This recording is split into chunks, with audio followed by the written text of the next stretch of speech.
Right. Morning, everybody. I would like to welcome Lee from Reform Finance back for the final part of his vodcast series, which has been so good. Couch to CEO. So all of those helpful tips for business owners on, how to motivate yourself, marketing, goals, and a little bit around what Lee actually does, which is helping businesses find the right funding solutions to either grow a business, start a business, sustain a business, inject some cash flow, all of that.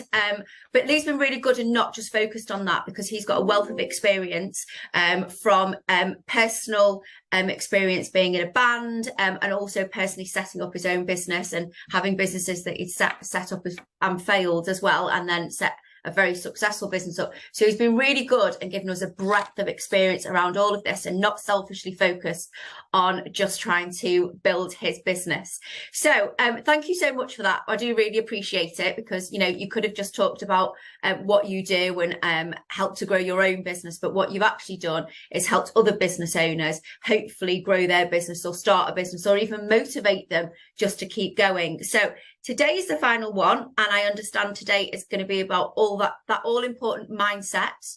I actually think today, which is the 10th of October, I actually think it's Mental Health Day today, if I've got it right from all the posts on LinkedIn. So it's actually a really appropriate day to do this, because obviously your mindset has a lot to do with your mental health as well. So I'll stop waffling and taking your time up, and let you get on with the subject. So good to have you back, Lee. Oh, bless you, lovely. Your intros are lush, Sam. I really appreciate that. Right back at you, really appreciate everything you guys do. You're a wicked business, and really helpful to a lot of people. So I'll jump straight in. Again, really appreciate you guys having me. Awesome job. So I wanted to round everything off and talk about mindset, sheerly because I think that everything we've talked about previously is kind of benign without actually being able to kind of push forward and have some things. So what I wanted to talk to you guys about is I have 8 things that I do every single day, and if I miss any of them, I kind of fall off the horse a little bit. I don't always hit them, and these will be different for different people, and you can come up with your own 8 or your own 10 or your own 3 if you want, whatever works for you. But these are things that over the years of, like you said, of kind of failing businesses and screwing up quite a lot, these are things that I put in place to make sure that that doesn't happen, and if it does, I can deal with it really quickly. So genuinely, I don't really get stressed. I don't get annoyed. I don't get angry. I don't get road rage. If any of those things start poking into my head, which I think are a waste of time and kind of take me away from my goals and what I'm trying to run towards, I can very quickly navigate that. And that's all off the back of these things.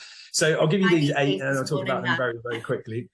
Oh yeah, well, it sounds like you've had a proper busy morning. Yeah. That's the thing, isn't it? The time just goes really quick. Down. Yeah, no worries at all. Okay, cool. So the 8 things I do every single day, and I'll name them and talk a little bit about them. Most of them are self-explanatory. First is exercise every single day, without question. Has to do something, have to break a sweat, have to do some kind of thing where it's a bit annoying. I don't want to do it, and I force myself to do it. There's 2 reasons for this. Is one, it keeps you healthy. It's a mixture of like cardio, weights, gym, different sessions. For me, I love surfing. I started MMA recently, which is quite interesting, in different forms of martial arts. Well outside my comfort zone, but really enjoying it. But some form of exercise, I think, and this is probably going to annoy a lot of people, I really believe if you don't exercise every single day, you are missing out on a massive part of life, and you're missing out on being able to get to a certain level with certain things. Is a really good. It's good for everything. There's not one. I used to be really fat as a kid. When I was 14, true story, when I was 14 years old, I weighed nearly 20 stone. How bad is that? That's insane. Wow. Yeah. So when I realized, yeah, 100, a little chubsy wubsy. But when I realized that makes life a lot harder for a bunch of reasons, I sorted it out. But it's an ongoing thing. So exercise, number 1, every single day helps. Yeah. Number 2 is nutrition, which ties in. So eating well, looking after yourself, drinking well. Nothing wrong with having the odd beer or having the odd sort of cheat day or bad meal or anything like that. That's also, in my opinion, really important as well. Yeah. I try and live by the kind of like 90-10 rule. So 90% of the time I'll eat really well, eat really healthy, won't drink as much. 10% of the time I'll let my hair down. I will let it all go, baby. But I'll give myself a little bit of holiday, like a little bit of break kind of Yeah. thing. I think it's some people go hard and they do the 100% super full on health.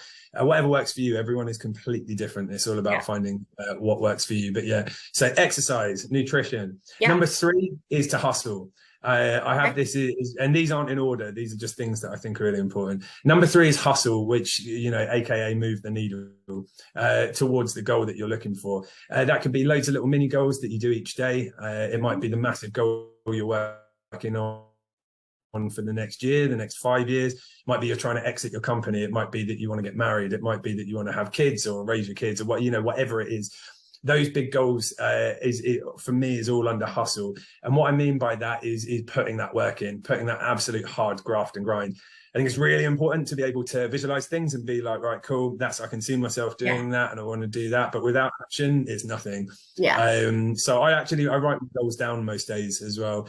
And I normally, as soppy as it sounds, I normally write them like I've done them, which was really interesting because I went through a journal of mine the other day. I say journal, it's just basically just what, I'll write 10 things in a day or 10 goals I've got. It's not a to-do list. It's like stuff, that I'm running towards. I found an old one the other day and I went through it, and nearly everything I'd wrote in there had come true. So things like being a best-selling author for the book, hitting the turnover that we're looking at with the company, different life goals and things like that. Really interesting, but they're ones I'd wrote like 3 years ago, maybe. Always takes longer than you think. It does, and that's what I was just about to say. I think what happens is with the whole, whatever you want to call it, like whether you call it manifesting, whether it's just kind of writing a goal so you achieve it, I think the really important thing with it is not to become disheartened, because it isn't going to happen immediately, although some of them do. But normally, the ones that are going to make a real difference to you, they're the ones that do take, a longer time to turn around. But and also I find it's a real sense of achievement when you do what you've just done. So when you have written them down and you go back, and I guarantee, well, I hope I'm right, when you read those, you're almost like, wow, I'd forgotten I'd written that. I'd forgotten that was my goal. And it almost gives you that little pat on the back, like that you'd said you wanted X amount of turnover. You probably always had that, that you wanted the company to be successful, but to know that you'd hit that exact amount, you can then give yourself a little pat on the back. And that's why I think it's important to write things down, and also to make sure that those hustle goals are small, your small ones and your bigger ones, and that they are within your personal life and just your business life. Because if you're not happy in your personal life, you'll find it really difficult to be happy in that business life as well. So it's about finding that even balance between the two. Anyway, go on. This isn't my big course. No, 100%. I couldn't agree more with you. And it's like you're saying, it's being specific. A lot of the time people will have a goal, but it's not really a goal. I want to be rich. Well, what does that mean to you? You need some kind of micro goals and some specifics that make sense, where you can actually tick it off. Like for instance, I want to lose a stone, or I want to lose 10 kilograms, or whatever it is. That's specific. I can over this amount of time I can work that out. I want to lose weight doesn't really mean anything, right? So but yes, number 4. Yeah, if you want to lose weight, you could just lose a pound, and that's, you need to be more specific about it. Absolutely. Yeah, okay, 100%. Numero 4 is a selfless act. I do this every day, and I actually have a reminder on my phone because it's very, very easy to forget to try and be selfless, especially stuff is just quick nowadays, and it's all me, and it's things like that. So I always try and do something. I never tell someone I've done it. They'll never know it's me, but I'll always do something selfless. It might be, like I've overheard someone saying that they're having a bit of a rough time, and I'll drop them a bunch of flowers and leave them on their door or something like that. It might be something smaller than that or something much bigger than that, but I do that every single day. It's not for me to give myself an attaboy, which is why I don't tell anyone that I've done it. It's a good feeling. It's something I feel that it's something you're giving back, and especially it's very easy to be a right plonker. And be very sort of first world problems, and we've got everything. Do you know what I mean? It's like in this country, the majority of the time you have everything. It's amazing. It's so easy to get complacent and forget that and be thankful for it. So I always try and do a selfless act and be thankful for what I've got. Number 5 is educate. Every single day, whether that's reading a book, listening to a podcast, going down a rabbit hole and finding something out, but I will educate myself every day. I always want to be the dumbest guy in the class. I always want to feel like I'm surrounded by people where I'm like, oh, I need to learn that. I need to put some effort in.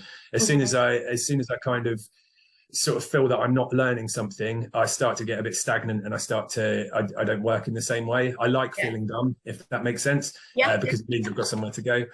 Number 5 is friends and family time, which is really, really important. And that, I mean, without phone, without screen, I mean, genuine, actual time with your family, genuine time with your partner or your mum or dad or your brothers and sisters or your kids or your dog or whatever it is, but actual time, not time where you're looking at your watch or you've got reminders going off or, you know, you're replying to WhatsApp messages. I mean, stick the phone somewhere else, turn everything off, you know, and actually spend that time. Remember why you have those people in your life as well. Do you know what I mean? It's worth your time to put effort into that. Number 7, there's only 2 left because there was only 8. Numero Savano is to do a PB, is to do a personal best on something. That might be at the gym, that might be exercise, but it might be something completely different. It might be, I want to do 200 emails today. I need to make 50 calls today. Yesterday I did 49. I want to do 50 today. And it's just doing one tiny little personal best. Doesn't have to be like massively over. Something where you can go, do you know what? I've not only done something, but I've progressed from where I was yesterday. I'm a little bit better. And I think a little bit better every day compounds over a long amount of time. Absolutely. And the last one, and again, these aren't in order, but I just think they're all important. The last one is to actually relax and give yourself some time off. My mate, John, who works in our office, who's one of my best friends as well, he always calls it having a little bit of holiday. And I really like that concept of just, it doesn't have to, I don't like holidaying from my own life. I personally, I don't really see work life and family life as something I need to balance. I want to enjoy my life as a whole. I don't want to go on holiday from it. But having a tiny little, a bit of time for yourself each day, go and have a jacuzzi or a bath or something, meditate. I don't know, go for a swim. Well, these are all around water for some reason. I'm missing my survey. But you know what I mean? So something where it's almost selfish, but not selfish in the way that you're being horrible, but in that way where you're like, do you know what? I'm going to look after myself. I think I was reading the book yesterday, and one of the lines in it that I found really pertinent was what was it? It was something along the lines of, it was the best thing you can do for everyone else is to be good to yourself. And I really like that concept, because I think it's very easy to point the finger, point the blame, not do stuff. But if you can get to that point where you're like, do you know what? I want to make myself better. I want to be that little bit better. It does something. It does something to other people. They can, it's a lot more inspiring for someone to be hanging out with someone that's trying to better themselves rather than just sitting there standing still or going backwards. So they are my big 8 things that I do every day. I don't know why I call them big 8. Could just be 8 things. They are 8 things I do every day, Samantha Colton. They are great. Help me out. I'm pleased to say I do. Probably the only one that I don't do, only 2 I don't do, is the PB and the relax and time off. But the relax is well important because you're a busy girl. Yeah, I mean, very hard. Yeah, so those are the 2 that I'm going to work towards, and I absolutely love that quote. The best thing you can do for everyone is be good to yourself. I'm going to make I'm going to make that my quote on LinkedIn today for my post. That's how much I like it. Oh, I love that. Thank you so much. I have to say, I came on this podcast fairly stressed, but I now feel like I have decompressed and I'm ready to take the rest of the day on. So whether this was my little selfless time off act that I did, even though I was working, maybe that's what it was, because it's definitely made me decompress. So thank you so much for taking the time out to do these, Lee. I found them really helpful. I know other business owners will have found them helpful. If you do want to speak to Lee some more about, and I know Lee will literally talk to you about anything, but if you do want to find out any more about how Lee could potentially help you with some funding for your business, so Lee is a broker, and he has a huge panel of lenders who can help lots of different businesses who are finding themselves in lots of different circumstances at the moment. He's very honest and pragmatic, and he will be very honest about what you can and can't do as well. So he definitely doesn't waste time with that. And also he will help hold your hand if it's not right for you for funding at the moment. He'll tell you when is the right time and what you need to, your ducks in order to get that all important funding. So if you want to speak to Lee, he is on the funding area of the directorschoice.com. And thank you so much. Hopefully we will do another series soon, but I will leave you alone for a couple of weeks to get on and do your real job. Oh, no worries at all. No, I really, really appreciate you, Sam, and I really appreciate the Director's Choice. And thanks so much for having me. Awesome job. No problem. Thank you so much, Lee. Take care. Take care. Bye-bye. Bye.